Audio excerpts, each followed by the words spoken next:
Hi മക്കളെ, നിങ്ങൾക്കറിയാം competitive എക്സാമിൽ നിങ്ങൾക്ക് ഏറ്റവും ഡിഫിക്കൽട്ട് ആയിട്ടുള്ള ഒരു സബ്ജക്റ്റാണ് ഫിസിക്സ് മാത്രമല്ല മക്കളെ, ന്യൂമറിക്കൽ ഉള്ളത് ഏതും ഇപ്പോൾ ഫിസിക്കൽ കെമിസ്ട്രിയും ഇതേ പാറ്റേൺ തന്നെ നിങ്ങൾക്ക് എന്ത് ചെയ്യാം, ഫോളോ ചെയ്യാവുന്നതാണ്. കാര്യം നമ്മളെ സംബന്ധിച്ചിടത്തോളം മാത്തമാറ്റിക്കൽ ആയിട്ടുള്ള കാര്യങ്ങൾ വരുന്ന സ്ഥലങ്ങളിൽ ഈ ഒരു അപ്രോച്ച് എടുത്തു കഴിഞ്ഞാൽ കുറച്ചും കൂടെ നിങ്ങൾക്ക് എന്ത് ചെയ്യാൻ വേണ്ടി പറ്റും, അടിപൊളിയായിട്ടത് പഠിച്ച് മുമ്പോട്ട് പോകാൻ വേണ്ടി പറ്റും. അല്ലെങ്കിൽ പലരും അത് എന്ത് ചെയ്യുന്നതാണ്, ഈ ഒരു പാറ്റേൺ ഫോളോ ചെയ്യാത്തതുകൊണ്ട് തന്നെ അവർക്ക് മെയിൻലി സ്ട്രഗിൾ ചെയ്യുന്ന കാര്യം എന്ന് പറയുന്ന ക്വസ്റ്റ്യൻ ചെയ്യുമ്പോൾ അതെന്ത് ചെയ്യുന്നില്ല, ചെയ്യാൻ പറ്റുന്നില്ല. ഞാൻ എല്ലാം പഠിച്ചിട്ടുണ്ട്, ഞാൻ വളരെ കോൺഫിഡൻ്റ് ആയിരുന്നു, പക്ഷേ പുതിയൊരു ക്വസ്റ്റ്യൻ വരുന്ന സമയത്ത് എനിക്കത് അറ്റംപ്റ്റ് ചെയ്യാൻ വേണ്ടി പറ്റുന്നില്ല, അല്ലെങ്കിൽ അതെനിക്ക് സോൾവ് ചെയ്യാൻ വേണ്ടി പറ്റില്ല, എക്സാമിനേഷനിൽ എനിക്ക് പെർഫോം ചെയ്യാൻ പറ്റുന്നില്ല ആ ചോദ്യങ്ങൾ. ഇങ്ങനത്തെ പ്രോബ്ലത്തിനെ സോൾവ് ചെയ്യാൻ വേണ്ടിയുള്ള കാര്യങ്ങളാണ് ഞാൻ പറയാൻ വേണ്ടി പോകുന്ന. വീഡിയോ ഫുള്ളായി കാണുക, എന്നിട്ട് നിങ്ങൾ എന്ത് ചെയ്യുക, ഇത് നിങ്ങളുടെ സ്റ്റഡി പാറ്റേണിൽ എന്ത് ചെയ്യുക, ഒന്ന് അപ്ലൈ ചെയ്ത് നോക്കുക. എന്നിട്ട് എന്ത് ചെയ്യുക, അത് കുറച്ച് സമയമെടുക്കും ആ ഒരു പാറ്റേണിലേക്ക് നിങ്ങൾ എത്താൻ, എന്നിട്ട് അത് സോൾവ് ചെയ്ത് മുമ്പോട്ട് പോകുക എന്നുള്ളതാണ് നിങ്ങൾ ചെയ്യേണ്ട കാര്യമെന്ന് പറയുന്നത്. ശ്രദ്ധിച്ചിരിക്കുക, നിങ്ങൾക്ക് അടിപൊളിയായിട്ട് ആ കോമ്പറ്റേറ്റീവ് എക്സാമിന് ഏത് എക്സാം ആയാലും അതിനെ സോൾവ് ചെയ്യാൻ പറ്റുന്ന ഒരു പാറ്റേൺ ആയിരിക്കും ഞാൻ ഈ പറയാൻ വേണ്ടി പോകുന്നതെന്ന് പറയുന്നത്. അപ്പം മക്കളെ, നമുക്ക് മുമ്പോട്ട് പോകാം. ഞാൻ 5 കാര്യങ്ങളാണ് നിങ്ങൾക്ക് പറയാൻ വേണ്ടി പോകുന്നത്. ഇപ്പം എൻ്റെ കയ്യിലുള്ളത് ഫിസിക്സ് NCERT ആണ്. ഫിസിക്സ് NCERT വെച്ചുകൊണ്ട് തന്നെയാണ് ഞാൻ നിങ്ങളോട് എന്ത് ചെയ്യാൻ വേണ്ടി പോകുന്നത്, പറയാൻ വേണ്ടി പോകുന്നത്. അതിനോടൊപ്പം തന്നെ നിങ്ങൾ ഏത് മെറ്റീരിയലാണോ ഫോളോ ചെയ്യുന്നത്, എന്തായാലും നിങ്ങൾ കോമ്പറ്റേറ്റീവ് എക്സാമിന് ഒരു മെറ്റീരിയൽ ഫോളോ ചെയ്യുന്നുണ്ടാവും. മിക്കവാറും അത് പ്രീവിയസ് ഇയർ ആയിരിക്കും. അപ്പോൾ ആ പ്രീവിയസ് ഇയർ ബുക്കും കൂടെ എന്ത് ചെയ്യുന്നത്, എങ്ങനെ ഫോളോ ചെയ്യണം എന്നുള്ള കാര്യമാണ് നമ്മൾ പറയാൻ വേണ്ടി പോകുന്നത്. നമുക്ക് മുമ്പോട്ട് പോകാം മക്കളെ. അതിൽ ആദ്യത്തെ കാര്യം എന്ന് പറയുന്നത്, നിങ്ങൾക്കറിയാം ഒരു ഫിസിക്സിൽ നിങ്ങളൊരു കാര്യം പഠിക്കുന്ന സമയത്ത് അതിനകത്തുള്ളത് ഒരു കോൺസെപ്റ്റോ ഇക്വേഷനോ ആയിരിക്കാം, അല്ലേ മക്കളെ? ഒരു കോൺസെപ്റ്റോ ഇക്വേഷനോ ആയിരിക്കാം. അതിനെ എങ്ങനെയാണ് നമ്മൾ സോൾവ് ചെയ്യുന്നതെന്നാണ് പറയാൻ വേണ്ടി പോകുന്നത്. How to crack equations and concepts, അല്ലേ? അതാണ് നമ്മൾ എന്ത് ചെയ്യുന്നത്, പറയാൻ വേണ്ടി പോകുന്നത്. അപ്പോൾ ആക്ച്വലി ഒരു ഫിസിക്സിനകത്ത് മെജോറിറ്റി ഓഫ് ക്വസ്റ്റ്യൻസ്, അതായത് ഒരു 80% അല്ലെങ്കിൽ 85% ക്വസ്റ്റ്യൻസ് എന്ന് പറയുന്നത് ന്യൂമറിക്കൽ പ്രോബ്ലംസ് ആയിരിക്കും. അതായത് ഇക്വേഷൻ അപ്ലൈ ചെയ്തിട്ട് ഉത്തരം കണ്ടുപിടിക്കേണ്ടതായിരിക്കും. അതിപ്പം ഏത് കോമ്പറ്റേറ്റീവ് എക്സാം എടുത്താലും ഒരുപോലെ ആയിരിക്കും. അപ്പം നീറ്റ് എടുത്താലും JEE എടുത്താലും എല്ലാം എടുത്താലും ഒരുപോലെയാണ് എന്ത് ചെയ്യുക, ഒരേ സിലബസ് ആണ് ഇപ്പോൾ ഉള്ളത്, ഒരേപോലെയാണ് എന്ത് ചെയ്യുന്നത്. ഈ രണ്ടിലും ഈ പറയുന്ന കേസ് വരുന്നത് 80% ന്യൂമറിക്കൽ പ്രോബ്ലംസ് ആയിരിക്കും. അപ്പോൾ അതിനകത്ത് ഏറ്റവും കൂടുതൽ വേണ്ടത് എന്തായിരിക്കും, ഇക്വേഷൻസ് ആയിരിക്കും, അല്ലെ? ഇക്വേഷൻസ്. അപ്പോൾ ആ ഇക്വേഷൻസിന് ഒരു പ്രോബ്ലമാണ് പലർക്കും. ഇക്വേഷൻസ് ഓർത്ത് വെക്കുക. എല്ലാവരും ചെയ്യുന്നതെന്ന് വെച്ച് കഴിഞ്ഞാൽ ഒരു ചാപ്റ്റർ പഠിച്ചു കഴിഞ്ഞാൽ അതിലെ ഇക്വേഷൻസ് എല്ലാം ഒരു പേപ്പറിൽ എഴുതി വെച്ചിട്ട് ആ ഇക്വേഷൻസ് വായിച്ച് പഠിക്കും. അത് ആക്ച്വലി എന്ത് ചെയ്യില്ല, നിങ്ങളെ അത്രയധികം ഹെൽപ്പ് ചെയ്യില്ല. ചുമ്മാ ഇക്വേഷൻസ് പഠിക്കുക എന്നുള്ളത്, ഇപ്പം ഫോർ എക്സാമ്പിൾ നിങ്ങൾ 1 ഡയമെൻഷൻ മോഷൻ പഠിക്കുകയാണ് എന്നിരിക്കട്ടെ. അപ്പം നിങ്ങൾ എന്ത് ചെയ്യുക, S = UT + ½ AT², V = U + AT. ഇങ്ങനെ ഇക്വേഷൻസ് പഠിക്കുന്നതിന് പ്രത്യേകിച്ച് ഉപയോഗമില്ല. ഇപ്പം ഇലക്ട്രോസ്റ്റാറ്റിക്സ് പഠിക്കുകയാണെങ്കിൽ 1/4πε0 Q1 Q2/r². ഇങ്ങനെ കുറേ ഇക്വേഷൻസ് പഠിക്കുന്നതിൽ കാര്യമില്ല. അവിടെ നിങ്ങൾ ഇക്വേഷൻസിനേക്കാൾ കൂടുതൽ, അല്ലെ, ഇക്വേഷൻസ് പഠിക്കുക എന്ന് പറഞ്ഞാൽ പഠിച്ചു വെക്കുക, അതൊരു ചോദ്യത്തിൽ അപ്ലൈ ചെയ്യുക എന്നുള്ളതാണ് നമ്മുടെ പ്രധാന പ്രോബ്ലം, അല്ലേ? അപ്പം ആക്ച്വലി ഞാൻ ഒരു കുറേ കോട്ടുകൾ നിങ്ങളോട് പറയാണ്. ആക്ച്വലി ഈ കോട്ട് ഇതുമായിട്ട് വലിയ ബന്ധമില്ല, പക്ഷേ ഈ കോട്ടിലുള്ള കുറേ കാര്യങ്ങൾ നമുക്ക് എന്ത് ചെയ്യാൻ വേണ്ടി പറ്റും, നമുക്ക് അവിടെ എടുക്കാൻ വേണ്ടി പറ്റും. അതായത് the best way to escape from a problem is to solve it, അല്ലേ? Is to solve it. പക്ഷേ ഈ ഒരു കോട്ട് ഇതുമായിട്ട് ബന്ധമുണ്ട്. അതായത് നമ്മുടെ ഇവിടുത്തെ പ്രശ്നം എന്താ, നമ്മുടെ ഇവിടുത്തെ പ്രശ്നം ഇക്വേഷൻസ് ആണ്, അല്ലെങ്കിൽ ആ കോൺസെപ്റ്റാണ്. ആ ഇക്വേഷൻ വരുന്ന കോൺസെപ്റ്റുകളാണ്. ആ കോൺസെപ്റ്റുകളെ നമ്മൾ എന്ത് ചെയ്യണം, സോൾവ് ചെയ്ത് കഴിഞ്ഞാൽ പരിപാടി കഴിഞ്ഞു. ആ ഇക്വേഷൻ വെച്ച് സോൾവ് ചെയ്ത് കഴിഞ്ഞാൽ പരിപാടി കഴിഞ്ഞു. ആ ഇക്വേഷൻസ് എവിടെയാണ് നമ്മൾ എക്സാമിന് അപ്ലൈ ചെയ്യുന്നത്, കുറേ പ്രോബ്ലത്തിലാണ്. ആ പ്രോബ്ലം സോൾവ് ചെയ്താൽ നമുക്ക് എന്ത് ചെയ്തു, പ്രശ്നം കഴിഞ്ഞു. അപ്പം ഇക്വേഷൻസ് പഠിക്കുന്നതിനേക്കാൾ കൂടുതൽ നിങ്ങൾ ആ ഇക്വേഷൻസ് വരുന്ന ഒരു സോൾവ്ഡ് എക്സാമ്പിൾ പഠിക്കുക എന്നുള്ള കാര്യമാണ് നിങ്ങൾ എന്ത് ചെയ്യുന്നത്. അതുകൊണ്ട് തന്നെയാണ് NCERT നിങ്ങൾ നോക്കിക്കഴിഞ്ഞാൽ നിങ്ങൾക്കറിയാം ഓരോ ഇക്വേഷൻ വെച്ചിട്ടുള്ള സോൾവ്ഡ് എക്സാമ്പിളും എന്തുണ്ട്, NCERT-ലുണ്ട്. NCERT നിങ്ങൾ മറിച്ച് നോക്കിക്കഴിഞ്ഞാൽ ഇപ്പോൾ ആ പാഠത്തിൻ്റെ 14ാമത്തെ ചാപ്റ്റർ ആണെങ്കിൽ 14.1, 14.2, 14.3 എന്ന് പറഞ്ഞ സോൾവ്ഡ് എക്സാമ്പിൾസ് അവിടെ ഉണ്ട്. 10ാമത്തെ പഠനം 10.1, 10. അപ്പോൾ ഒരു ഇക്വേഷൻ NCERT-ൽ പറഞ്ഞാൽ അതിൻ്റെ ഒരു സോൾവ്ഡ് എക്സാമ്പിൾ അവിടെ ഉണ്ട്.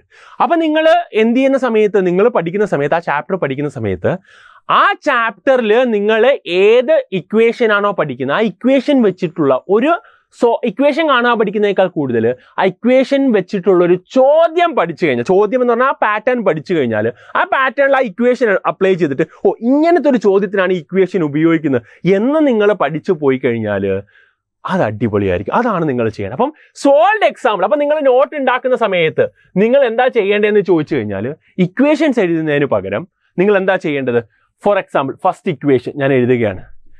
ഏതാണെന്ന് വെച്ച് കഴിഞ്ഞാൽ, ഫോർ എക്സാമ്പിൾ ഞാൻ ഒരേ ഇക്വേഷൻ വെച്ച് തന്നെ എല്ലാം പറയാണ്. Kinetic energy = P²/2m. ഈ ഒരു ഇക്വേഷൻ 12 mv² ആണ്, അഥവാ P²/2m എന്ന് നിങ്ങൾ 2 ഇക്വേഷൻ പഠിച്ചിട്ടുണ്ടാകും. അപ്പോൾ ഈ ഇക്വേഷൻ എഴുതുന്ന സമയത്ത് ഈ ഇക്വേഷന് പകരം നിങ്ങൾ ആ ഷോർട്ട് നോട്ടിൽ നിങ്ങളൊരു പേപ്പർ എടുത്തു, A4 സൈസ് പേപ്പറിൽ ഈ ഇക്വേഷൻ എഴുതി. നിങ്ങൾ ആ ഇക്വേഷന്റെ തൊട്ട് താഴെ അതിന്റെ ഒരു ക്വസ്റ്റ്യൻ ആണ് നിങ്ങൾ എഴുതുന്നതെങ്കിൽ ആ ക്വസ്റ്റ്യന്റെ സൊല്യൂഷനും കൂടെ നിങ്ങൾ അവിടെ നോട്ട് ചെയ്ത് വെച്ച് ആൻസറും കൂടെ ആ ഇക്വേഷൻ വെച്ചിട്ട് എങ്ങനെയാണ് കിട്ടുന്നതെന്ന് നിങ്ങൾ എഴുതി വെച്ചാൽ പെർഫെക്റ്റ് ആയിട്ട് ആ A4 സൈസ് പേപ്പറിന്റെ മുകളിൽ അത് എഴുതി വെച്ചാൽ ആ ഇക്വേഷൻ നിങ്ങൾ എന്ത് ചെയ്തു? സോൾവ് ചെയ്തു. ആ ഇക്വേഷൻ കാണാതെ പഠിക്കുക എന്നുള്ള പ്രശ്നം സോൾവ് ചെയ്തു. നിങ്ങളുടെ മനസ്സിലൊരു ചോദ്യം കയറി. അപ്പം ആ ഒരു കാര്യമാണ് നിങ്ങൾ ചെയ്യേണ്ടത്. പറഞ്ഞ മനസ്സിലായോ? അപ്പം ഇക്വേഷൻ എവിടെയാണ് അപ്ലൈ ചെയ്യേണ്ടത് എന്നുള്ള കാര്യമാണ് നിങ്ങൾ എന്ത് ചെയ്യേണ്ടത്? ഇക്വേഷൻ കാണാതെ പഠിക്കുന്നതിനേക്കാൾ കൂടുതൽ പഠിക്കേണ്ടത്. അപ്പം ഞാൻ എപ്പോഴും പറയും അതിൻ്റെ ഒരു പാറ്റേൺ ക്വസ്റ്റ്യൻ പഠിക്കുക എന്നുള്ള കാര്യമാണ് നിങ്ങൾ ആദ്യം ചെയ്യേണ്ടത്. പറഞ്ഞ മനസ്സിലായി? അപ്പം നമ്മൾ പഠിപ്പിക്കുമ്പോൾ എപ്പോഴും നിങ്ങൾ ശ്രദ്ധിച്ചിട്ടുണ്ടെങ്കിൽ അറിയാം, എപ്പോഴും നമ്മൾ ചെയ്യുന്നത് എന്താണ്? ഒരു കാര്യത്തിൽ നിന്ന് വരുന്ന എല്ലാ പാറ്റേൺ ക്വസ്റ്റ്യൻസും ഒരേ സബ് പാറ്റേൺ തന്നെയാണെങ്കിൽ പോലും മൾട്ടിപ്പിൾ ടൈംസ് ചെയ്യിക്കുക എന്നുള്ള കാര്യമാണ്. അതാണ് നമ്മൾ എന്ത് ചെയ്യുന്നത്? പലരും ചെയ്യാത്തത്. ആ പ്രശ്നമാണ് നമ്മൾ എന്ത് ചെയ്യേണ്ടത്? ആദ്യമേ സോൾവ് ചെയ്യേണ്ടത്. പറഞ്ഞ മനസ്സിലായോ? അപ്പം ഞാൻ എപ്പോഴും പറയും, ഒന്നാമതായിട്ട് ഞാൻ പറയുന്ന കാര്യം, ഒരു ഫിസിക്സിന്റെ കേസ് ആണെങ്കിൽ നമുക്ക് ന്യൂമറിക്കൽ പ്രോബ്ലംസ് ആണ് കൂടുതൽ വരിക. ഫിസിക്കൽ കെമിസ്ട്രിയിലും അങ്ങനെ തന്നെയാണ്. അപ്പോൾ അവിടെ ഒരു ഇക്വേഷൻ അല്ല കാണാതെ പഠിക്കേണ്ടത്, ആ ഇക്വേഷന്റെ സോൾഡ് എക്സാമ്പിൾ ആണ് എന്ത് ചെയ്യേണ്ടത്? നിങ്ങൾ കാണാതെ പഠിക്കേണ്ടത്. അതാണ് ഒന്നാമത്തെ കാര്യം എന്ന് പറയുന്നത്. അപ്പോൾ the best way to solve the problem എന്താണ്? ഒരു problem escape from a problem എന്താണ്? സോൾവ് ഇറ്റ്, അല്ലേ? അതിനെ സോൾവ് ചെയ്യുക എന്ന് പറഞ്ഞു കഴിഞ്ഞാൽ ഇവിടെ നമ്മുടെ ആ ഒരു കോട്ട് വെച്ച് ഇവിടെ എന്താ പറയുന്നത്? സോൾവ് എക്സാമ്പിൾ പഠിക്കുക. നിങ്ങളുടെ പ്രോബ്ലം ആയിട്ടുള്ള ഇക്വേഷൻ ഓർത്ത് വെക്കുക, അല്ലെങ്കിൽ ഈ പറഞ്ഞ പോലെ ഇക്വേഷൻ വെച്ചിട്ടുള്ള എങ്ങനെയാണ് അപ്ലൈ ചെയ്യേണ്ടത് എല്ലാം സോൾവ് ചെയ്യാൻ വേണ്ടിയുള്ള കാര്യം സോൾവ് എക്സാമ്പിൾ എന്ത് ചെയ്യുക എന്നുള്ളതാണ്, ചെയ്യുക എന്നുള്ളതാണ്. റെഡി? അപ്പം നിങ്ങൾക്ക് ഞാൻ പറഞ്ഞ ഐഡിയ കിട്ടിയിട്ടുണ്ടാവുമെന്ന് വിചാരിക്കുന്നു. അപ്പം നിങ്ങൾ നോട്ട്സ് ഉണ്ടാക്കുന്ന സമയത്ത് ഞാൻ പറയുന്നത് എന്താണെന്നറിയാവോ മക്കളെ? ഇപ്പൊ നോട്ട് ഒരു A4 സൈസ് പേപ്പറിൽ നോട്ട് ഉണ്ടാക്കാൻ പോകണം ഒരു ചാപ്റ്ററിൽ. ആ ചാപ്റ്ററിൽ 15 ഇക്വേഷൻസ് ആണല്ലേ, 10 ഇക്വേഷൻസ് ആണല്ലേ. അപ്പോൾ ഒന്നാമത്തെ നിങ്ങൾ എന്ത് ചെയ്യുന്നു? ഇക്വേഷൻസ് എഴുതി കഴിഞ്ഞാൽ അതിന്റെ ഒരു സോൾവ്ഡ് പ്രോബ്ലം താഴെ കൊടുക്കുക. രണ്ടാമത്തെ ഇക്വേഷൻ എഴുതുക, സോൾവ്ഡ് പ്രോബ്ലം കൊടുക്കുക. മൂന്നാമത്തെ ഇക്വേഷൻ എഴുതുക, സോൾവ്ഡ് പ്രോബ്ലം കൊടുക്കുക. ഇതാണ് ദ ബെസ്റ്റ് മെത്തേഡ്. പറഞ്ഞ മനസ്സിലായി? അപ്പോൾ 10 ഇക്വേഷൻ ഉണ്ടെങ്കിൽ 10 പ്രോബ്ലംസ്. അതാണ് ആക്ച്വലി എന്ത് ചെയ്യേണ്ടത്? നിങ്ങൾ റിവിഷന് വേണ്ടി കൂടുതൽ ഉപയോഗിക്കേണ്ടത്. പറഞ്ഞ മനസ്സിലായോ മക്കളെ? അപ്പോൾ അതാണ് ഒന്നാമതായിട്ട് നിങ്ങൾ ചെയ്യേണ്ട ഒരു കാര്യം എന്ന് പറയുന്നത്. ക്ലിയർ അല്ലേ മക്കളെ? അപ്പോൾ ഫസ്റ്റ് കാര്യം, 5 കാര്യങ്ങളാണ്, അതിൽ ഒന്നാമത്തെ കാര്യമായി. ഇനി അടുത്ത കാര്യം അല്ലെ, അടുത്ത കാര്യം എന്ന് പറയുന്നത് വളരെ വളരെ വളരെ ഇമ്പോർട്ടൻ്റ് ആയിട്ടുള്ള കാര്യമാണ്. പ്രാക്ടീസ് ദ സെയിം പാറ്റേൺ, അല്ലേ? അതായത് പലരും ചെയ്യുന്ന എന്താണെന്നറിയാവോ? നിങ്ങളൊരു ബുക്ക് എടുത്ത് വെച്ചിട്ട് നിങ്ങളുടെ പ്രശ്നമാണ് ഞാൻ പറയുന്നത്. അപ്പോൾ ഫിസിക്സിനകത്ത് നിങ്ങൾ എന്ത് ചെയ്യും? ഒരു ചോദ്യം ചെയ്യും.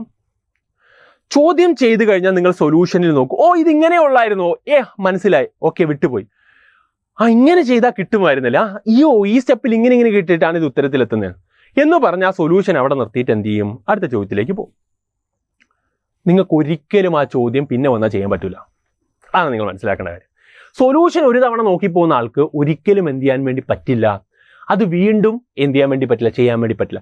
ഞാൻ എപ്പോഴും പറയുക, നിങ്ങളൊരു ചോദ്യം വായിച്ചിട്ട് നിങ്ങളൊരു സൊല്യൂഷനിലേക്ക് പോയി കഴിഞ്ഞാൽ ആ സൊല്യൂഷൻ നിങ്ങൾ എന്ത് ചെയ്യണം? മനസ്സിലാക്കി കഴിഞ്ഞാൽ തിരിച്ചു വന്നാൽ ആ ചോദ്യം ഒന്നും കൂടെ വായിച്ചിട്ട് നിങ്ങളൊരു റഫ് പേപ്പറിൽ ആ ചോദ്യം ഒന്നും കൂടെ ചെയ്ത് നോക്കണം. ആ ചോദ്യം ഒന്നും കൂടെ എന്ത് ചെയ്യണം? ചെയ്ത് നോക്കിയിരിക്കണം.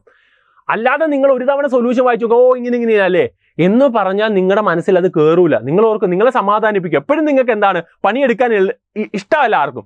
അപ്പോൾ എളുപ്പത്തിൽ പരിപാടി വായിച്ച് എനിക്ക് മനസ്സിലായി, എന്നാൽ പിന്നെ അടുത്തേക്ക് പോകും. ഇതാണ് നിങ്ങളുടെ മൈൻഡ് സെറ്റ്. അത് നമ്മുടെ സ്വാഭാവികമായി എല്ലാവരുടെ മൈൻഡ് സെറ്റ്. മനുഷ്യന്മാർ അങ്ങനെയാണ്, പെട്ടെന്ന് എളുപ്പത്തിൽ പരിപാടി ചെയ്യുക, അടുത്തേക്ക് പോകുന്നത്. അങ്ങനെയല്ല, ഒരിക്കലും നിങ്ങളുടെ തലയിൽ അത് ഫ്രെയിം ചെയ്തിട്ടില്ല. ഒന്നും കൂടെ തിരിച്ചാ ചോദ്യം വായിച്ചു നോക്കുക, നിങ്ങളുടെ സൊല്യൂഷൻ നോക്കാതെ അത് ചെയ്ത് നോക്കുക. എങ്കിൽ മാത്രമേ അത് നിങ്ങളുടെ തലയിൽ എന്ത് ചെയ്യുന്നുള്ളൂ? കയറുന്നുള്ളൂ. ഓക്കെ, അതല്ല ഞാൻ ഇവിടെ പറയാൻ വേണ്ടി പോകുന്നത്. അതൊരു കാര്യമാണ്. അങ്ങനെ നിങ്ങൾ ചെയ്തു കഴിഞ്ഞാൽ അപ്പോൾ അതൊരു ക്വസ്റ്റ്യനാണ് നിങ്ങൾ ചെയ്ത്. അതേപോലത്തെ തന്നെ നിങ്ങൾ എന്ത് ചെയ്യുക? ഒരു ഇക്വേഷൻ അപ്ലൈ ചെയ്തൊരു ചോദ്യം പഠിച്ചാൽ നിങ്ങൾ ചെയ്യേണ്ട കാര്യം ആ ഇക്വേഷൻ ഉറപ്പിക്കാൻ വേണ്ടി അതേ ടൈപ്പ് ചോദ്യം, സെയിം ടൈപ്പ് ചോദ്യം എന്ത് ചെയ്യണം? റിപ്പീറ്റ് ചെയ്യണം. സെയിം ടൈപ്പ് ചോദ്യം എന്ത് ചെയ്യണം? അതേപോലത്തെ തന്നെ ചോദ്യം എന്ത് ചെയ്യണം? അടുത്തത് വന്നാൽ വീണ്ടും ചെയ്യണം. അതേപോലത്തെ ചോദ്യം എന്ത് ചെയ്യണം? വീണ്ടും ചെയ്യണം. അപ്പം ഇപ്പോൾ ഫോർ എക്സാമ്പിൾ പറഞ്ഞാൽ p²/2m വരുന്ന കൈനറ്റിക് എനർജി മൾട്ടിപ്പിൾ ടൈപ്പ് ഇതേ ഇക്വേഷൻ അപ്ലൈ ചെയ്യുന്ന മിനിമം ഒരു 3 ടൈപ്പ് ചോദ്യമെങ്കിലും എന്ത് ചെയ്യണം? അതേ ടൈപ്പ് 3 അതേ പാറ്റേൺ ക്വസ്റ്റ്യൻ തന്നെ എന്ത് ചെയ്തിരിക്കണം. എങ്കിൽ മാത്രമേ ആ ഇക്വേഷൻ എന്ത് ചെയ്യുള്ളൂ? നിങ്ങളുടെ തലയിൽ ഉറക്കുകയുള്ളൂ. അപ്പം അതിനകത്ത് കാരണം എന്താണ്? ഞാൻ പറഞ്ഞെന്താ? അപ്പം നിങ്ങൾക്ക് ചിലപ്പോൾ എന്ത് ചെയ്യും? ആദ്യം മിസ്റ്റേക്ക് വരുമായിരിക്കും. കുഴപ്പമില്ല, മിസ്റ്റേക്ക് വന്നോട്ടെ, വീണ്ടും നിങ്ങൾ ശ്രമിക്കുക. അപ്പം നിങ്ങൾ എന്ത് ചെയ്യണം? ഇവിടെ നിങ്ങൾ എന്ത് ചെയ്തു? ഫെയിൽ ചെയ്തു, വായിച്ച് മനസ്സിലാക്കുകയല്ല, വീണ്ടും എന്ത് ചെയ്യണം? അത് ട്രൈ ചെയ്യണം. അങ്ങനെ ട്രൈ ചെയ്ത് വരുന്ന സമയത്ത് മാത്രമാണ് നിങ്ങൾ എന്ത് ചെയ്യുന്നത്? ആ കാര്യം, ആ കോൺസെപ്റ്റ്, ഇവിടെ നമ്മുടെ സക്സസ് എന്ന് പറയുന്നത് ചെറിയ സക്സസ് ആണ്. എന്താ? ആ കോൺസെപ്റ്റ് മനസ്സിലാക്കിയില്ല, ഇക്വേഷൻ മനസ്സിലാക്കി, ആ സക്സസിലേക്ക് നിങ്ങൾ എത്തും.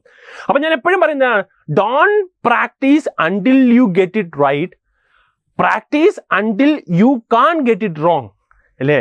അതായത് ഒരു ചോദ്യം പഠിച്ചിട്ട് നിങ്ങൾ ആ ഒരു പാറ്റേൺ ചോദ്യം പഠിച്ചിട്ടോ ഇതെനിക്കറിയാം എന്നുള്ളതല്ല, അതേ പാറ്റേൺ ചോദ്യങ്ങൾ വീണ്ടും വീണ്ടും വീണ്ടും ചെയ്യിക്കണം.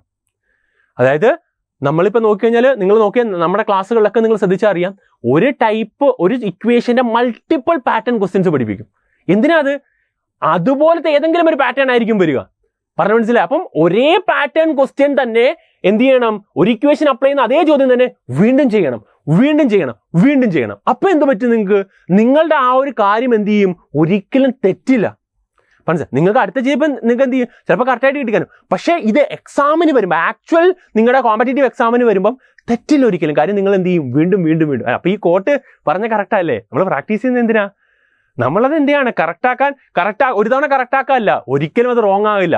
ആ ഒരു കോൺസെപ്റ്റിൽ നിന്ന് ഏത് ചോദ്യം വന്നാലും തെറ്റില്ല എന്നത് ഉറപ്പിക്കാൻ വേണ്ടിയാണ് നമ്മൾ പ്രാക്ടീസ് ചെയ്യുന്നത്. കിടിലം കോട്ടുകളൊക്കെ അല്ല തരുന്നത് അല്ലേ? അതൊക്കെ നിങ്ങൾ ആക്ച്വലി എന്ത് ചെയ്യണം? മനസ്സിൽ ഉറപ്പിക്കേണ്ട കാര്യങ്ങളാണ്. ഓക്കെ, അപ്പോൾ നമുക്ക് എന്ത് ചെയ്യാം? നേരെ അടുത്തതിലേക്ക് പോവാം. മേക്ക് മിസ്റ്റേക്ക്, മൂന്നാമത്തെ കാര്യം ഇതാണ്. അപ്പം നമ്മൾ ആദ്യം പറഞ്ഞത് നിങ്ങൾക്ക് ക്ലിയർ ആണെന്ന് വിചാരിക്കുന്നു. സോൾഡ് എക്സാമ്പിൾസ് ആണ് നമ്മൾ എടുക്കേണ്ടത് പഠിക്കുന്ന സമയത്ത് തന്നെ. അത് നമ്മൾ എന്ത് ചെയ്യാനോ റിവൈസ് ചെയ്യാനോ ഒക്കെ ഇക്വേഷന് പകരം സോൾഡ് എക്സാമ്പിൾ തന്നെ എന്ത് ചെയ്യുക? റിവൈസ് ചെയ്യുക. പിന്നെ സോൾഡ് എക്സാമ്പിൾ മാത്രം പോരാ, അതേ സോൾഡ് എക്സാമ്പിളിലെ ടൈപ്പിൽ രണ്ടോ മൂന്നോ അതേ പാറ്റേൺ ക്വസ്റ്റ്യൻസ് എന്ത് ചെയ്യണം? ചെയ്തിരിക്കണം. പല ന്യൂമറിക്കൽ വരുന്ന അതേ പാറ്റേൺ ക്വസ്റ്റ്യൻസ് ചെയ്തിരിക്കണം. ഓക്കെ, അതാണ് രണ്ടാമത് ചെയ്യേണ്ടത്. മൂന്നാമത്തെ കാര്യം എന്ന് പറയുന്നതാണ് റെഡി. അപ്പം നമ്മളത് പറഞ്ഞു കഴിഞ്ഞു. മൂന്നാമത്തെ കാര്യം എന്ന് പറയുന്നത് മേക്ക് മിസ്റ്റേക്സ്. എക്സാമിലായിരിക്കാം തെറ്റുപറ്റുന്നത്. ഒരു തവണ വീണ്ടും നിങ്ങളൊരു പാറ്റേൺ ചോദ്യം ചെയ്തപ്പോൾ ചിലപ്പോൾ തെറ്റുപറ്റി കാണും. തെറ്റ് പറ്റുന്ന സ്വാഭാവികമാണ്. തെറ്റ് വരുത്തണം ഒരാൾ. തെറ്റ് വരുത്തിയാൽ തെറ്റുന്നുണ്ടെങ്കിൽ അർത്ഥം എന്താ? നിങ്ങൾ എഫേർട്ട് എടുക്കുന്നുണ്ട്. തെറ്റുന്നില്ലെങ്കിൽ എന്താണ്? എഫേർട്ടൊന്നും എടുത്തില്ലേ, പ്രത്യേകിച്ച് തെറ്റൊന്നുമില്ലല്ലോ. എഫേർട്ട് എടുക്കുന്നുണ്ടാണ് മിസ്റ്റേക്സ് വരുന്നത്. മിസ്റ്റേക്സ് എന്ത് ചെയ്യും? നിങ്ങളെ പഠിപ്പിക്കും അല്ലേ? കുറേ കാര്യങ്ങൾ അല്ലേ? The most valuable thing you can make is a mistake. You can't learn anything from being perfect ആയിട്ട് നമുക്ക് കുറേ കാര്യങ്ങൾ പഠിക്കാൻ പറ്റില്ല. തെറ്റ് വരുമ്പോഴാണ് നമ്മൾ പഠിക്കുന്നത്. അയ്യോ ഇതിങ്ങനെയല്ല ചെയ്യേണ്ടത്, ഇങ്ങനെയാണ്. അപ്പോൾ അത് മനസ്സിലാക്കിയിട്ട് അതൊന്നും കൂടെ എന്ത് ചെയ്യണം? നിങ്ങൾ ട്രൈ ചെയ്ത് സോൾവ് ചെയ്യുക എന്നുള്ള കാര്യമാണ് നിങ്ങൾ ചെയ്യേണ്ടത്. അപ്പോൾ മൂന്നാമത്തെ കാര്യം നിങ്ങൾ എന്ത് ചെയ്യുക? നിങ്ങൾ എല്ലാവരും ഇപ്പം ചെയ്തുകൊണ്ടിരിക്കുന്ന കാര്യം തന്നെയാണ്. പരീക്ഷ നിങ്ങൾ ഒരു മടിയില്ലെങ്കിലും എഴുതും, തെറ്റുവരുത്തും. പക്ഷെ ആ തെറ്റേതാണ് തിരിച്ചറിഞ്ഞിട്ട് അത് സോൾവ് ചെയ്യാന്നുള്ള മിനിമം കാര്യം നിങ്ങൾ എന്ത് ചെയ്തിരിക്കണം. പറഞ്ഞ മനസ്സിലായോ? അപ്പം അത് നിങ്ങൾ എന്ത് ചെയ്യണം? നിങ്ങളുടെ മനസ്സിൽ ഓരോ എക്സാം കഴിയുമ്പോഴും ഓരോ തവണ നിങ്ങൾ ചെയ്യുമ്പോഴും നിങ്ങൾക്ക് തെറ്റ് പറ്റിയിട്ടുണ്ടെങ്കിൽ ആ സൊല്യൂഷൻ വായിച്ചപ്പോൾ ഇങ്ങനെയാണല്ലേ, അയ്യോ നിങ്ങൾക്ക് സൊല്യൂഷൻ കിട്ടിയപ്പോൾ അല്ലെ കീ കിട്ടിയപ്പോൾ അയ്യോ ഇത് സി ആയിരുന്നല്ലേ, അയ്യോ ഇത് ഞാൻ ഇങ്ങനെയാണ് ചെയ്തത്, ഇങ്ങനെ ചെയ്താൽ കിട്ടുമായിരുന്നല്ലേ എന്നല്ല, അതൊന്നും കൂടെ ചെയ്ത് നോക്കിയിട്ട് വേണം എന്ത് ചെയ്യാൻ വേണ്ടി? മുമ്പോട്ട് പോകാൻ വേണ്ടി. റെഡിയല്ലേ? അപ്പോൾ അത് നിങ്ങൾ എന്ത് ചെയ്യുക? ഒന്ന് മനസ്സിൽ ഉറപ്പിക്കുക. അടുത്ത കാര്യം എന്ന് പറയുന്നത് ഏറ്റവും ഇമ്പോർട്ടൻ്റ് ആയിട്ടുള്ള കാര്യം, പല കുട്ടികളും ചെയ്യുന്നതെന്ന് പറഞ്ഞാൽ ഒരു ബുക്ക് തീർത്തു, അടുത്ത ബുക്ക് തീർത്തു, അടുത്ത ബുക്ക് തീർത്തു, അടുത്ത ബുക്ക് എടുക്കുന്നു. ഒരേ ടോപ്പിക്ക് തന്നെ പല ക്ലാസ്സുകൾ കാണുന്നു, പല കണ്ടന്റുകൾ വാരി വലിച്ചു കയറ്റുന്നു. ഒരു കാര്യമില്ല. അവിടെ നമുക്ക് വേണ്ടതെന്ന് പറഞ്ഞാൽ മിനിമം കണ്ടന്റ് ആയിരിക്കണം, മാക്സിമം എന്തായിരിക്കണം? റിവിഷൻ ആയിരിക്കണം. Minimum content maximum times revise ചെയ്യേണ്ടത്. മിനിമം കണ്ടന്റ് എന്ന് പറഞ്ഞാൽ NCERT കണ്ടന്റ് മാത്രം, അതാണ് മിനിമം കണ്ടന്റ്. ആ NCERTയിലുള്ള ഇപ്പം നിങ്ങൾ പറയുകയാണ് 15 സോൾഡ് എക്സാമ്പിൾസ് അല്ലെ 15 ടൈപ്പ് ഓഫ് ഇക്വേഷൻസും അതിൻ്റെ സോൾഡ് എക്സാമ്പിൾസും ഉണ്ട്. ഈ 15 ടൈപ്പ് ചോദ്യത്തിൻ്റെ ഞാൻ എന്ത് ചെയ്തു? അതേ പാറ്റേൺ വരുന്ന ഒരു 45 അല്ലെങ്കിൽ 50 അല്ലെങ്കിൽ 100 ചോദ്യം അല്ലെ ഒരു 10 ഇരട്ടി വരെ ഞാൻ പഠിച്ചിട്ടുണ്ടാവും. 100 ചോദ്യം. ഈ 100 ചോദ്യം അല്ലെ 100 ടൈപ്പ് ഓഫ് ക്വസ്റ്റ്യൻസ് ആണ് ഇതിൽ നിന്ന് വരാൻ സാധ്യതയുള്ളത്. അത് മാക്സിമം ടൈംസ് റിപ്പീറ്റ് ചെയ്യുക എന്നുള്ളതാണ് ചെയ്യേണ്ടത്. അതായത് റിവൈസ് ചെയ്യുമ്പോഴത്തേക്കും ഇത് തന്നെ നിങ്ങൾ എന്ത് ചെയ്യണം? ചെയ്തു പോകണം. ഒന്നാമത്തെ ചോദ്യം ചെയ്യുമ്പോൾ ഇങ്ങനെയാണ് ചെയ്യേണ്ടത്, രണ്ടാമത്തെ ചോദ്യം ചെയ്യുമ്പോൾ ഇങ്ങനെയാണ്, മൂന്നാമത്തെ അയ്യോ ചെയ്തപ്പോൾ എനിക്ക് C എന്ന് കിട്ടിയ പക്ഷേ ഓപ്ഷൻ A ആണ്, അപ്പോൾ സൊല്യൂഷൻ നോക്കുന്നു, ഒന്നും കൂടെ ചെയ്ത് നോക്കുന്നു. അപ്പം ഒരേ സാധനം മിനിമം കണ്ടന്റ്, അത് എന്ത് ചെയ്യണം? മിനിമം കണ്ടന്റ് എന്ന് പറഞ്ഞാൽ അതിന് വേണ്ട സിലബസ്, ആ സിലബസ് മാക്സിമം ടൈംസ് റിപ്പീറ്റ് ചെയ്യുക എന്നുള്ള പ്രോസസ്സാണ് നിങ്ങൾ ചെയ്യുന്നത്. അത് പലരും ചെയ്യൂല. ഒരു ബുക്ക് തീർക്കുന്നു, അടുത്ത ബുക്ക് തുടങ്ങുന്നു, ഒരു ബുക്ക് തീർക്കുന്നു, അടുത്ത. ഒരിക്കലും നിങ്ങൾ എന്ത് ചെയ്യൂല? എത്തൂല. നമുക്ക് അങ്ങനെ വാരി വലിച്ച് വെറുതെ കണ്ടന്റുകൾ പഠിക്കുന്നതിൽ കാര്യമില്ല. നമ്മുടെ സിലബസിൽ എന്താണോ പറഞ്ഞത് അത് മാക്സിമം ടൈംസ് റിപ്പീറ്റ് ചെയ്യുക എന്നുള്ള ചെയ്യുന്നത്. പലരും ഇപ്പോൾ ഒരു ബുക്ക് തീർത്ത് കഴിഞ്ഞാൽ, ബുക്ക് ചെയ്ത് കഴിഞ്ഞാൽ, ഒരു പാഠം ഒരു ബുക്കിൽ ചെയ്ത് കഴിഞ്ഞാൽ ഇത് ഞാൻ ചെയ്ത് കഴിഞ്ഞു ഇനി ഞാൻ തുറക്കണ്ട, തുറന്നാൽ പേടിയോ ചിലപ്പോൾ അങ്ങനെ മറന്നുപോയാലോ എന്ന് പറഞ്ഞ് എന്ത് ചെയ്യില്ല? തുറക്കൂല. അതിൽ കാര്യമില്ല. നമ്മൾ എന്ത് ചെയ്യണം? ആ ബുക്ക് എന്ത് ചെയ്യണം? വീണ്ടും എടുത്തിട്ട് ആ ചെയ്ത കാര്യം വീണ്ടും റിപ്പീറ്റ് ചെയ്യുക. Revision is the main key. അതാണ് ഏറ്റവും ഇമ്പോർട്ടൻറ്റ് കാര്യം. അതിൽ ഞാൻ പറയുന്നത് ഇതാണ് അല്ലേ, focus on one thing, do it well. Repeatedly അല്ലേ, do it well repeatedly, become an expert. അതാണ് എല്ലാവരോടും പറയുന്നത്. ഞാൻ എപ്പോഴും പറയുന്നതാണ്, ഒരു ചാപ്റ്റർ നിങ്ങൾ എന്ത് ചെയ്യുക, ഇത്ര കാര്യങ്ങൾ പഠിച്ചിട്ടുണ്ട്, അത് റിപ്പീറ്റഡ് ആയിട്ട് ചെയ്തിട്ട് ആ ചാപ്റ്ററിൽ എക്സ്പേർട്ട് ആവണം അല്ലേ. അതേ ടൈപ്പ് ചോദ്യങ്ങൾ എന്തായാലും വരുള്ളൂ. അത് വന്നാൽ ഞാൻ ചെയ്യുമെന്നുള്ള രീതിയിൽ ഒരു എക്സ്പേർട്ടായി മാറുക എന്നുള്ളതാണ് നിങ്ങൾ എന്ത് ചെയ്യേണ്ടത്, അതിൽ ചെയ്യേണ്ടത്. അപ്പം ഞാൻ ഇന്ന് പറഞ്ഞതിൽ ഏറ്റവും ഇമ്പോർട്ടൻ്റ് ആയിട്ട് പറയുന്ന കാര്യം ഇതാണ്. ഈ കാര്യമാണ് ഏറ്റവും ഇമ്പോർട്ടൻ്റ് ആയിട്ട്. നാലാമത് ഞാൻ ഈ പറഞ്ഞ കാര്യമാണ് ഞാൻ ഏറ്റവും ഇമ്പോർട്ടൻ്റ് ആയിട്ട് നിങ്ങളോട് എന്ത് ചെയ്യുന്നത് പറയുന്നത്. വാരി വലിച്ച് കുറേ കാര്യങ്ങൾ ചെയ്യുന്നതിൽ കാര്യമില്ല. ഒരുപാട് ക്ലാസ്സുകൾ കാണുന്നില്ല, ഒരു അർത്ഥമില്ല. ഒരു കാര്യം നിങ്ങൾ ഫിക്സ് ചെയ്തു, അതിൽ NCERT സിലബസിലുള്ള എല്ലാ ഹെഡിങ്ങിന്റെ അണ്ടറിലുമുള്ള സോൾഡ് എക്സാമ്പിൾ, അതിനകത്തുള്ള എല്ലാ ഇക്വേഷൻസും കാര്യങ്ങളും ഞാൻ അതേ പാറ്റേൺ ഒരു പ്രീവിയസ് ഇയറിൽ വന്ന 2-3 ചോദ്യങ്ങൾ ഞാൻ എന്ത് ചെയ്തു കഴിഞ്ഞു. It's well and good. ഇനി അത് റിപ്പീറ്റ് ചെയ്യുക. ഇതാണ് നമ്മൾ ചെയ്യേണ്ട കാര്യം. റിപ്പീറ്റ് അണ്ടിൽ എന്താണ് നിങ്ങൾ അതിനകത്ത് ആ ഒരു കാര്യത്തിൽ നിങ്ങൾ എന്ത് ചെയ്തു, റിപ്പീറ്റ് ചെയ്തിട്ട് നിങ്ങൾ അതിൽ എക്സ്പേർട്ടായി മാറുക എന്നുള്ള കാര്യമാണ് നിങ്ങൾ ചെയ്യേണ്ട കാര്യം. റെഡിയല്ലേ മക്കളെ? അത് നിങ്ങൾ ചെയ്യുക. ഓക്കെ, അപ്പോൾ അത് നിങ്ങൾക്ക് മനസ്സിലായെന്ന് വിചാരിക്കുന്നു. അടുത്ത ട്രസ്റ്റ്, ഏറ്റവും ഇമ്പോർട്ടൻ്റ് ആയിട്ട് വേണ്ട കാര്യം എന്ന് പറയുന്നത് ഇതാണ് അല്ലേ. അടുത്തൊരു കാര്യം എന്ന് പറയുന്നത് ഇമ്പോർട്ടൻ്റ് ആണ് ട്രസ്റ്റ്. ആരെ ട്രസ്റ്റ് ചെയ്യണം? ഒന്ന് നിങ്ങളെ തന്നെ ട്രസ്റ്റ് ചെയ്യണം. എനിക്കത് ചെയ്ത് തീർക്കാൻ വേണ്ടി പറ്റും, എനിക്കത് പഠിച്ചു തീർക്കാൻ വേണ്ടി പറ്റും എന്നുള്ള ട്രസ്റ്റ് അതിൽ വേണം. ഞാനത് പാസ്സാകും എന്നുള്ള ട്രസ്റ്റ് എനിക്ക് വേണം. എൻ്റെ ഡിഫിക്കൽട്ട് സബ്ജക്റ്റ് ആണിത്, പക്ഷെ ഞാനിത് സോൾവ് ചെയ്തത് എന്ത് ചെയ്യും, ഈ വർഷം കൊണ്ട് ഞാനത് എന്ത് ചെയ്യും, അത് സെറ്റാക്കി എടുക്കുമെന്നുള്ള ട്രസ്റ്റ് നിങ്ങൾക്ക് വേണം. പിന്നെ നിങ്ങൾ ഏതാണോ ഫോളോ ചെയ്യുന്നത്, ചിലപ്പോൾ നിങ്ങളൊരു ബുക്ക് ഫോളോ ചെയ്യുന്നുണ്ടാവും, അതിനെ നിങ്ങൾക്ക് ട്രസ്റ്റ് ഉണ്ടാവണം. ട്രസ്റ്റ് ആത്മാർത്ഥം. ആ ട്രസ്റ്റ് ഇല്ലാതെ നിങ്ങൾ എന്ത് ചെയ്യുന്നത്, നിങ്ങൾ മുമ്പോട്ട് പോകുന്നു. പിന്നെ നിങ്ങൾ ഒരു ടീച്ചറെ ഫോളോ ചെയ്യുന്നുണ്ടാവും, അതിൽ നിങ്ങൾക്ക് എന്ത് ചെയ്യണം, അല്ലെങ്കിൽ ഒരു ഇൻസ്റ്റിറ്റ്യൂട്ടിനെ നിങ്ങൾ ഫോളോ ചെയ്യുന്നത്, അതിൽ ട്രസ്റ്റ് ചെയ്യുക, ആത്മാർത്ഥമായിട്ട് ട്രസ്റ്റ് ചെയ്യുക, മുമ്പോട്ട് പോവുക. നിങ്ങൾ എന്തായാലും സക്സസ്സിലേക്ക് എന്ത് ചെയ്യും, എത്തും. അപ്പോൾ അത് നിങ്ങൾ എന്ത് ചെയ്യുക, മനസ്സിലാക്കി പോവുക. അപ്പം അതാണ് നിങ്ങൾക്ക് എന്ത് ചെയ്യേണ്ട വേണ്ട മെയിൻ കാര്യമെന്ന് പറയുന്നത്. ഇനി ഇത്രയും ചെയ്ത് കഴിഞ്ഞാൽ ഈ 5 കാര്യങ്ങൾ ഞാൻ പറഞ്ഞ കാര്യങ്ങൾ ഒന്നും കൂടെ നിങ്ങളൊന്ന് ഓർപ്പിച്ചിട്ട് ഞാൻ എന്ത് ചെയ്യുകയാണ്, നമുക്ക് കുറച്ച് അല്ലാത്ത കാര്യങ്ങളും കൂടെ ഒന്ന് സംസാരിച്ചിട്ട് നമുക്ക് എന്ത് ചെയ്യാം, ഇത് ഫിനിഷ് ചെയ്യാം. ഒന്നാമത്തെ കാര്യം എന്ന് പറയുന്നത് നമ്മൾ എന്താണ്, ഇക്വേഷൻസിന് പഠിക്കുന്നതിനേക്കാൾ കൂടുതൽ ഇക്വേഷൻ വെച്ചുള്ള സോൾഡ് എക്സാമ്പിൾസ് മനസ്സിലാക്കുന്ന ഒരു പ്രോസസ്സാണ് ആദ്യം ചെയ്യേണ്ടത്. ഒരു സോൾഡ് എക്സാമ്പിൾ NCERT ഉണ്ടാവും, അതൊന്നെങ്കിൽ ഫോളോ ചെയ്യുക, അല്ലെങ്കിൽ അതിൽ നിന്ന് വന്നിട്ടുള്ള ഒരു പ്രീവിയസ് ഇയർ ചോദ്യം ഉണ്ടാവും, അത് നിങ്ങൾ എന്ത് ചെയ്യുക, എടുത്ത് പഠിക്കുക. ഫസ്റ്റ് കാര്യം അല്ലേ, അതാണ് നമ്മൾ ആദ്യം ചെയ്യുന്നതെന്ന് പറഞ്ഞാൽ, ഏറ്റവും ആദ്യം നമ്മൾ പറഞ്ഞ അല്ലേ, വളരെ കുറച്ച് കാര്യങ്ങളെ ഞാൻ പറഞ്ഞിട്ടുള്ളൂ. അതിൽ ആദ്യ കാര്യം അതായത് നിങ്ങൾക്ക് ക്ലിയർ ആണ്, സോൾഡ് എക്സാമ്പിൾ ആണ്. രണ്ടാമത് ഞാൻ പറഞ്ഞ കാര്യം ക്ലിയർ ആണ്, നിങ്ങൾക്ക് സൊല്യൂഷൻ വായിക്കുമ്പോൾ നിങ്ങൾക്ക് എന്താണ് ഈ പറഞ്ഞ പോലെ ഇത് മനസ്സിലായി എന്നുള്ളതല്ല, അതെന്ത് ചെയ്യണം, ഒന്നും കൂടെ ചെയ്ത് നോക്കുക എന്നുള്ള പ്രോസസ്സ്. ഇനി അതേ പാറ്റേൺ ചോദ്യം എന്ത് ചെയ്യുക, 2-3 എണ്ണം ചെയ്യുക എന്നുള്ളതാണ് നിങ്ങൾ ചെയ്യേണ്ട ഏറ്റവും മെയിൻ. അതേ പാറ്റേണിൽ വരുന്ന ന്യൂമറിക്കൽ ചേഞ്ച് ചെയ്ത് 2-3 ചോദ്യം, ഇതാണ് ചെയ്യേണ്ട രണ്ടാമത്തെ കാര്യം. റെഡിയല്ലേ? അടുത്തത് വളരെ ക്ലിയർ ആണ്, മിസ്റ്റേക്ക് ഉണ്ടാക്കിക്കൊണ്ടേയിരിക്കുക. നല്ലതാണ്, പക്ഷെ തിരുത്തണം എന്ന് തന്നെ. ചോദ്യം നിങ്ങൾക്ക് ഇപ്പം ഫിസിക്സ് ചെയ്തപ്പോൾ നിങ്ങൾക്ക് എക്സാമിനേഷൻ ഹാളിൽ നിങ്ങൾ അല്ലേ കോൺഫിഡൻ്റ് ആയിട്ട് എഴുതിയ 10 ചോദ്യത്തിൽ 6 എണ്ണം ഉണ്ട്, അത് നിങ്ങൾക്ക് ഉറപ്പാണ്. അത് ചെയ്തു. 2 എണ്ണം കറക്കി കുത്തിയായിരുന്നു, 2 എണ്ണം വിട്ടു അല്ലെ 4 എണ്ണത്തിൽ. അപ്പോൾ കറക്കി കുത്തിയ 2 എണ്ണം എന്തുകൊണ്ട് കറക്റ്റായിട്ടുണ്ടെങ്കിൽ അതെന്തുകൊണ്ടെന്നും, അതേപോലെ തന്നെ അറിയാത്ത 2 എണ്ണം ഉണ്ടെങ്കിൽ അതെന്തുകൊണ്ടെന്നും എന്ത് ചെയ്യണം, കൃത്യമായി ആ മിസ്റ്റേക്സ് നിങ്ങൾക്ക് അവിടെ വരുത്തിയിട്ടുണ്ടെങ്കിൽ നിങ്ങൾ അത് എന്തുകൊണ്ട് വരുത്തി എന്നുള്ളത് കൃത്യമായ ബോധ്യം, ഇനി അത് വരുത്താൻ പാടില്ല. ഓക്കെ, അതാണ് നിങ്ങൾക്ക് അടുത്ത വേണ്ടത്. പിന്നെ ഏറ്റവും ഇമ്പോർട്ടൻ്റ് ആണ്, മിനിമം കാര്യമായിരിക്കണം, സിലബസ് ആയിരിക്കണം, അത് മാക്സിമം ടൈം എന്ത് ചെയ്യുക, റിപ്പീറ്റ് ചെയ്യുക എന്നുള്ള കാര്യമാണ് നിങ്ങൾ ചെയ്യേണ്ട ഏറ്റവും ഇമ്പോർട്ടൻ്റ് ഉള്ള കാര്യം. പിന്നെ ട്രസ്റ്റ് ചെയ്യുക നിങ്ങൾ. അപ്പോൾ ഇതാണുള്ളത്. ആൻഡ് കൂടുതൽ അപ്ഡേറ്റ്സുമായിട്ട് അല്ലേ, നിങ്ങൾക്ക് വേണ്ട ഏറ്റവും ഇമ്പോർട്ടൻ്റ് അപ്ഡേറ്റുമായിട്ട് നമ്മുടെ വാട്സപ്പ് ചാനൽ ഉണ്ടാകും. അതുപോലെ തന്നെ ഈ ചാനൽ എന്ത് ചെയ്യുക, നിങ്ങൾ സബ്സ്ക്രൈബ് ചെയ്യുക. കൂടുതൽ നിങ്ങൾ ഇത് റിലേറ്റഡ് ആയിട്ടുള്ള വീഡിയോ ആയിട്ട് വേണ്ടി തന്നെ ഇത് എന്ത് ചെയ്യുക, നിങ്ങൾ സബ്സ്ക്രൈബ് ചെയ്യുക. അതുപോലെ തന്നെ നിങ്ങളുടെ ചാനലിൽ നമ്മുടെ ഇതിൻ്റെ സ്ലൈഡ്സ് കാര്യങ്ങളൊക്കെ അപ്ലോഡ് ചെയ്യുക ചാനലിലായിരിക്കും. അതിൻ്റെ ലിങ്ക് കമൻറ്റ് ബോക്സിലുണ്ട്, നിങ്ങൾ ജോയിൻ ചെയ്യുക. ഒരുമിച്ച് അടിച്ചു പൊളിച്ച് നമ്മൾ എന്ത് ചെയ്യും, തകർത്ത് പഠിച്ച് മുമ്പോട്ട് പോകും. All the best guys.